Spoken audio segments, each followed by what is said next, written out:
This story describes a miracle. Miss Monroe? Marilyn is not ready.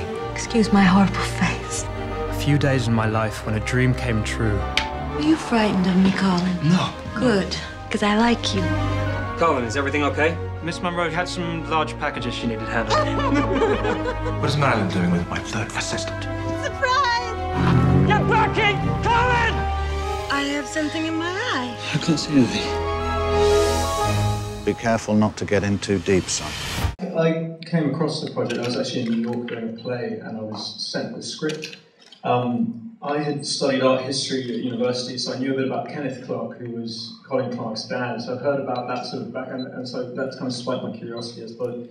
And then read the script and realised I had a weird amount in common with this guy, and got really engaged with it. And then so I just auditioned for Simon, and then Michelle was filming in Toronto, and went up there and we had a screen test there, and then from then on it was the most wonderful ride, really. And Simon I'd known through socially through theatre in London, and it was the most wonderful experience. And I think I speak for Michelle here as well, but on this film, as you see, there is the most staggering group of British actors who are sort of idols of mine, and so certainly for me, every day it was like you were going to work and getting to share a scene with one of the great knights of the realm, or Dame Judi Dench.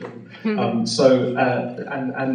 the reason so many extraordinary actors were working on this film was because they love working for Simon, and he has a wonderful facility with actors. So it was this whole idea that plays in the film of theatre and film intermingling, I think kind of worked quite well in that sense. There was one extraordinary moment where we were actually shooting at Eton College, and I was showing Marilyn Monroe. Colin was showing Marilyn Monroe around Eton College, and that was the school that I went to.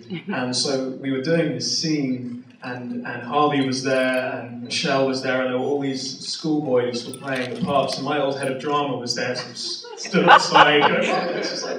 And there was a sort of wonderful moment, when we did that scene walking through, and all the guys were just, and Michelle sort of spontaneously improvised a kiss on one of them, and the guy just went beetroot, and they would sort of take me aside, sort of, what's she like? She's lovely, she knows. Marilyn Monroe fancying you. Come on. She breaks hearts. She will break yours. I wouldn't buy the little girl lost act if I were you. I think Marilyn knows exactly what she's doing. All people ever see is Marilyn Monroe. What must it be like to be the most famous woman on earth? You could quit this. Forget Marilyn Monroe. Forget Hollywood. But let it all go.